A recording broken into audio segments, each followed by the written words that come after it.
तो स्टार्ट करते हैं numerical part on half wave rectifier circuit. ठीक है.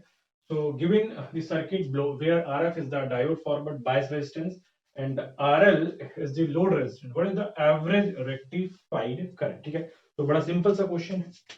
क्वेश्चन सिंपल यूं है, I average is equals to IM by pi. ठीक है. Now where IM is VM upon RF plus R. ठीक है बेटा, ये वैल्यू पुट करो फटाफट इसमें. Then it is Vm on pi RF plus R. This is your average rectified current in case of half wave rectifier circuit. Expression को match करो, देखो किससे मैच कर रहा है. यहाँ पाई नहीं है तो ये गलत हो गया. देन सी तो देख ही रहा है गलत है. यहाँ √2 आ गया तो एक ही ऑप्शन बचा आपके पास, Vm upon pi RF plus R. इस क्वेश्चन में जो करेक्ट आंसर होगा वो होगा बिल्कुल सही बी. ठीक है यहाँ तक. So for the given half wave rectifier circuit the average current is Im by pi where Im is Vm upon RF plus R. If diode is ideal, if diode is ideal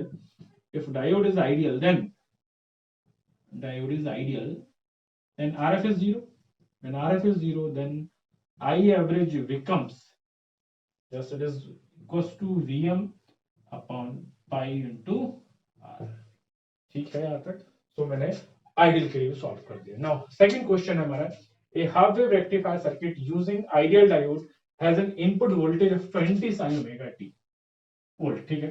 then average and RMS value of output voltage is R. ठीक है. Now solve करते हैं इसको. अगर average की बात करते हैं so V average is equals to Vm upon pi in case of half wave rectifier circuit and the VRMS is equals to Vm upon 2. ये दोनों फॉर्मूले अगर आपको याद हो.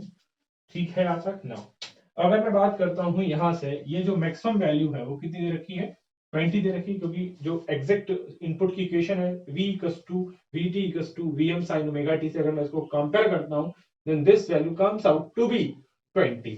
सो V average is 20 divide by pi. ठीक है. Then what is the RMS value, VRMS is equals to 20 by 2 that is 10 volt. तो देखिए कहाँ ऑप्शन मैच कर रहे हैं आपके, 20 by pi and 10 volt. And 20 by pi and 10 volts are present in B option. So for this question the correct answer is B. दोनों question बहुत आसानी से क्लियर हो गए होंगे. नेक्स्ट क्वेश्चन की तरफ बढ़ते हैं. थर्ड और फोर्थ क्वेश्चन स्टार्ट करते हैं. पहले थर्ड क्वेश्चन लेते हैं. The efficiency of half wave rectifier circuit is. Now अगर आपको इसका डेरिवेशन याद है, the efficiency of half wave rectifier circuit is 40.6% and that is very low. That's why we are using the full wave rectifier circuit. ठीक है. So for this question the correct answer is B. Very simple. Now next question, if Vm is the peak value of the applied voltage in half wave rectifier circuit then the peak inverse voltage will be. Now अगर आपको इसका याद है formula वगैरह तो बहुत सही है. अदरवाइज अगर हम लोग इसको बनाते हैं, ठीक है, तब देखिए क्या होगा. ये रहा आपका Vm sin ओमेगा t जो इनपुट वोल्टेज है. Now, जो पीक इनवर्स वोल्टेज है वो क्या है, इसकी अगर डेफिनेशन आपको याद है, peak inverse voltage is the voltage across the diode when it is reverse bias. Clear है. क्लियर है. सो रिवर्स बायस करते हैं हम सर्किट को. तो रिवर्स बायस करने के लिए मैं यहाँ पर माइनस लगाता हूँ, यहाँ पर plus, that is for negative half cycle. Then this diode becomes off, the diode becomes off, then the direction of current will be this, then it is plus, it is minus, then it is VPI. ठीक है बेटा. Now maximum value of this source voltage is Vm. Then apply the KVL and this is your R and the current is 0. The current is 0. Here, that's why the output voltage is 0. Now, so Vm, I'm just applying the KVL in this side. So Vm minus 0 into R minus of VPIV equals to 0.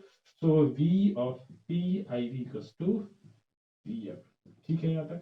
So for the half wave rectifier circuit, the value of peak inverse voltage is Vm. अब यहाँ पर एक एक्स्ट्रिक्ट mind बता रहा हूँ मैं. If a diode is having the filter circuit, then PIV for filter circuit, half wave में एक कैप्सूल लगाएं across the load that is used for removing the ripples, the presence of AC component that is present in the DC output, then PIV, V of PIV is 2V.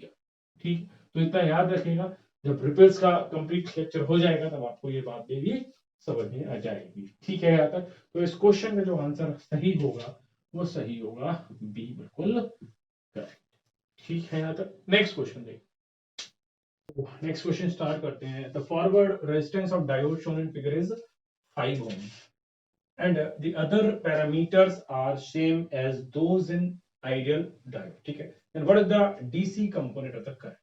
DC component of the current, that is जो question है उसमें ये पूछा गया जो average value है उसी को तो हम डीसी करंट बोलते हैं, एवरेज करंट। ये होती थी IM by पाई। ठीक है, और IM की जो वैल्यू थी वो क्या थी, VM upon total resistance RF plus RL। अब यहाँ पर देखें VM की वैल्यू तो VM ही है, बट जो फॉरवर्ड बायस रेजिस्टेंस है वो 5 है और लोड रेजिस्टेंस कितना है 45, that is 50। so the correct expression is VM upon 50 into pi. The correct option for this question is, so check कर लीजिए, √2 तो कहीं होना ही नहीं चाहिए, so √2 वाले तो ऑप्शन ही गलत हो जाएंगे। VM upon 50 pi, the correct answer is A। ये दोनों तो गलत हो गए, ठीक है, और 2VM आने का कोई सवाल ही नहीं, तो करेक्ट आंसर जो है तो A हो जाएगा ना। नेक्स्ट क्वेश्चन है, a diode is very useful for the rectifier circuits due to its, first option है ability to conduct only in one direction, next option है ability to give in current in both direction, then C option है zero resistance in both direction, and last one is none of these। तो इस question को मैं verify करता हूं, पहले मैं ऑप्शन उल्टा लेके चलता हूं ना। अगर मैं बात करूं zero resistance in both direction, तो इसको मैं एलिमिनेट कैसे करता हूं। अगर जब डायोड फॉरवर्ड बायस है तो जो फॉरवर्ड बायस रेजिस्टेंस होता है वो होता है 0, ठीक है, और जब डायोड रिवर्स बायस होता है तो जो डायोड का रेजिस्टेंस होता है इनफाइनाइट। ठीक है, तो इक्वल रेजिस्टेंस तो कभी डायोड शो ही नहीं करता, इसलिए सी ऑप्शन जो है गलत हो गया। ठीक है, then ability to give in current in both direction, now इसको मैं एलिमिनेट करता हूं। कैसे एलिमिनेट करते हैं इसको भी, now diode is a, diode is unilateral element, unilateral element, that means it conducts only in one direction। ठीक है, अब जब बंदा एक ही डायरेक्शन में काम करेगा तो दोनों डायरेक्शन में करंट को कैसे दे देगा, क्लियर है। तो ये बी ऑप्शन, तो सी और बी तो बिल्कुल क्लियर कट है, कैंसिल आउट हो गए। ठीक है, so we have the choice A और बी। नाउ वेरीफाई करते हैं इस स्टेटमेंट से, ability to conduct only in one direction. ठीक है, तो जो डायोड है वो यूनिलैटरल होते हैं, जब यूनिलैटरल होते हैं then they have property to conduct only in one direction. Clear है, so the correct answer is A. इस क्वेश्चन का जो आंसर है वो ए बिल्कुल ठीक है। ठीक है, यहां तक